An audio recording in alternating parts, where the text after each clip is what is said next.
राजस्थान में राज बदल गया। राज के चेहरे बदल गए। राज बदलने के साथ में प्रशासन बदल गया। अधिकारी बदल दिए गए। ट्रांसफर पे ट्रांसफर हो रहे हैं। पुलिस हो, आईएएस हो, आईपीएस हो, आरपीएस हो, तमाम चेहरे लगातार बदले जा रहे हैं और लगातार ट्रांसफर किए जा रहे हैं। लेकिन क्या सिर्फ ट्रांसफर करने, अधिकारियों को बदलने से प्रशासन का चेहरा बदल जाता है? क्या राज के चेहरे बदलने से राज बदल जाता है? ऐसा सिर्फ लगता है, लेकिन होता नहीं है। और ऐसा होता नहीं है इसलिए जनता हमेशा उसी परेशानी में रहती है जिसमें वह रहती आई है। आवाज तब उठाई जाती है जब किसी के गले पर आती है, किसी के सिर पर आती है, कि परेशानी इतनी बढ़ जाती है। यही बात हो रही है घटनाक्रमों की। यह घटनाक्रम पुलिस से जुड़ा हुआ है। पुलिस से जुड़ा हुआ नहीं है, बल्कि पुलिस पर एक दाग भी छोड़कर जा रहा है।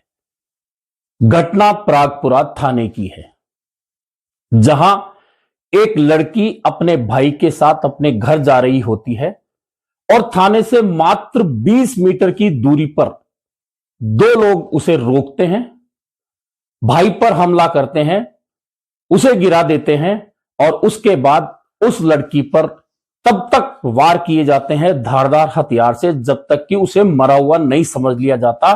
फायरिंग करते हैं और फिर वहां से फरार हो जाते हैं। यह घटना कोई साधारण घटना नहीं है। दरअसल पुलिस पर इसलिए दाग है कि जिस लड़की पर यह हमला हुआ है, जिस लड़की को इतनी बुरी तरह से जख्मी किया गया है, शरीर के हर हिस्से पर वार किए गए हैं धारदार हथियार से, वह लड़की रेप पीड़िता है। और जब उसने रेप की रिपोर्ट दर्ज करवाई, अपराधी पकड़ा गया, उसकी जमानत होती है जून 2023 में। जमानत होने के साथ ही वह बदमाश लड़की को लगातार धमकाता है कि वह केस वापस ले ले। लड़की मना कर देती है और इसके बाद वह बदमाश उस लड़की का लगातार पीछा करता है, उसे लगातार धमकाता है।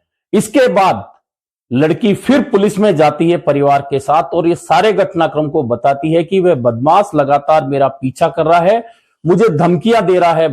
लेकिन पुलिस रिपोर्ट दोबारा दर्ज नहीं करती और मात्र परिवार लेकर रख लेती है। यह आरोप है लड़की के उस भाई का जिसे बदमाशों ने लड़की के साथ हमला करके घायल किया है।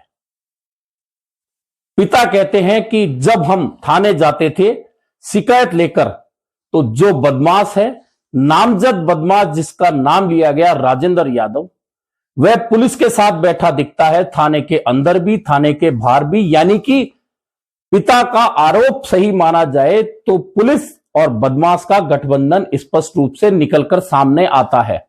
और इसी गठबंधन का असर यह था कि उस बदमाश के खिलाफ धमकाने की रिपोर्ट पुलिस दर्ज नहीं करती और परिवार लेके रख लेती है। नतीजा यह होता है कि उस बदमाश के हौसले इतने बुलंद होते हैं कि वह बार बार कहता है कि पुलिस तो मेरी है, पुलिस तो मेरी जेब में है। नतीजा, उन बुलंद हौसलों के बाद में उस लड़की के भाई पर जानलेवा हमला होता है।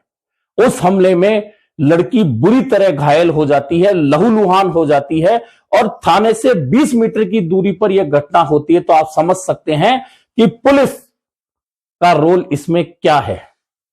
इतना ही नहीं, घायल होने के बाद, इतना बड़ा हमला होने के बाद, गोलियां चलने के बाद पुलिस 20 मीटर की दूरी 20 से 25 मिनट में दूरी करती है तय, और उसके बाद भी लड़की के लिए अस्पताल ले जाने की व्यवस्था पुलिस नहीं करती, बल्कि वह भाई करता है जो खुद घायल है।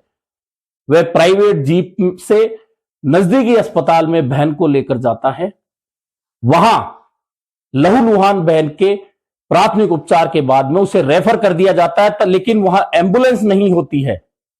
वहां एम्बुलेंस नहीं होती है। उसके बाद भाई लगातार जब बहन को तड़पता देखता है, खून निकलते देखता है, तो नजदीकी एक निजी अस्पताल में लेकर जाता है। निजी अस्पताल से उपचार के बाद में जब हालत नहीं संभलती है तो एम्बुलेंस से जयपुर के एसएमएस अस्पताल भेज दिया जाता है। एसएमएस अस्पताल में वह लड़की तड़प रही है। उसके शरीर पर धारदार हथियार से इतने वार किए गए हैं कि घर वालों ने भगवान से सिर्फ प्रार्थना की है कि उनकी लड़की बच जाए। उधर डॉक्टर कहते हैं कि बहुत कम चांस है, लड़की की हालत बेहद नाजुक है क्योंकि खून इतना बह चुका है और गोली लगने से इंफेक्शन पूरे शरीर में फैल चुका है।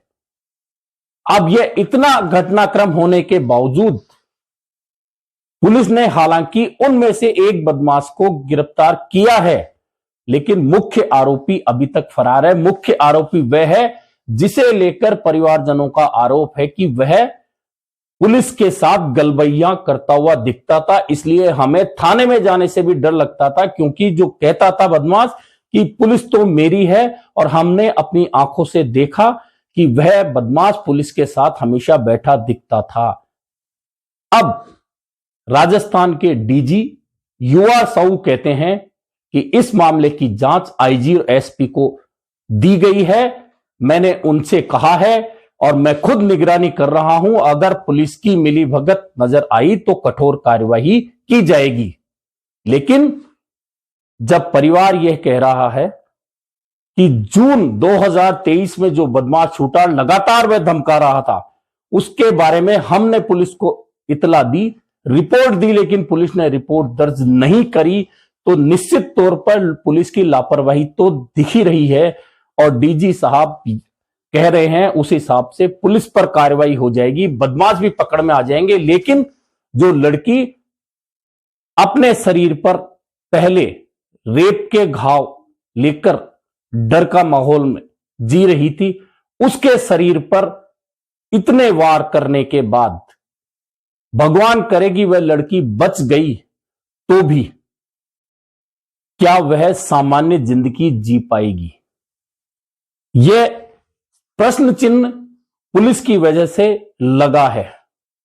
यदि पुलिस समय रहते इस मामले में लगातार कार्यवाही करती, जो बदमाश थाने में दिखता था उनके परिजनों को, उसे पुलिस ने कभी ताकीद नहीं किया कि वह लड़की को धमकाए नहीं, और अगर वह रिपोर्ट दर्ज हो जाती और जमानत रद्द करने के लिए पुलिस कोर्ट में जाती और बदमाश फिर से सलाखों के पीछे होता, तो आज वह लड़की सवाई मानसिंह अस्पताल में जिंदगी और मौत के बीच में नहीं झूल रही होती।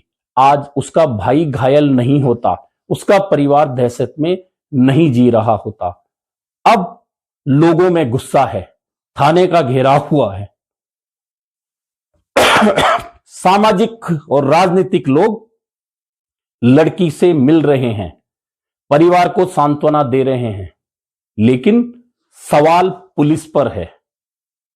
राज बदल गया, और सवाल इसलिए है कि राज्य के गृह मंत्री मुख्यमंत्री खुद हैं, जो मुख्यमंत्री रात को 1 बजे जयपुर के सदर थाने में जाकर यह दिखाने का प्रयास करते हैं कि कानून व्यवस्था को दुरुस्त करने के लिए वे खुद आकस्मिक निरीक्षण थानों का कर सकते हैं, लेकिन इससे हालात नहीं बदल रहे। हालात तभी बदलेंगे जब पुलिस और बदमाशों का गठजोड़ समाप्त होगा। यदि यह गठजोड़ समाप्त हो जाए तो ना किसी राजेंद्र यादव की हिम्मत हो, ना किसी लड़की को इस तरह से अस्पताल में अपनी जान की बाजी लगाकर जूझना ना पड़े, वह भी तब जब एक बदमाश के खिलाफ वह रिपोर्ट दर्ज करा दी जाती है और बदमाश खुलेआम घूमता है, और आखिरकार उसकी हिम्मत इतनी बढ़ जाती है कि खुलेआम थाने से सिर्फ 20 मिनट की दूरी पर एक लड़की को, उसके भाई को इस तरह से मारा जाता है कि दोनों के शरीर पर धारदार हथियारों के घाव और बहता खून चीख चीख कर कह रहे हैं कि हमें न्याय चाहिए। अब देखना है इसमें न्याय कितनी जल्दी और त्वरित मिलता है, लेकिन सवाल तो पुलिस पर उठ चुका है, उठेगा और प्रश्न चिन्ह लगा रहेगा उस पर। भले ही राजस्थान के डीजी लगातार कहें कि लापरवाही सामने आने पर कार्रवाई होगी, लापरवाही तो है, और ऐसे अपराध में तो कानून भी लिखता है कि यदि किसी का बयान रेप पीड़िता के बयान पर गिरफ्तारी होती है, तो इस मामले में धमकाया गया जब पीड़िता को, तो आखिरकार पुलिस क्या इसी घटना का इंतजार कर रही थी? अब देखना यह है कि सबसे पहले तो लड़की की जान बचे, उसके परिवार को संरक्षण मिले और पुलिस और बदमाशों का गठजोड़ खत्म हो, ताकि अन्य कोई घटना इस तरह की घट नहीं पाए। आज के लिए बस इतना ही।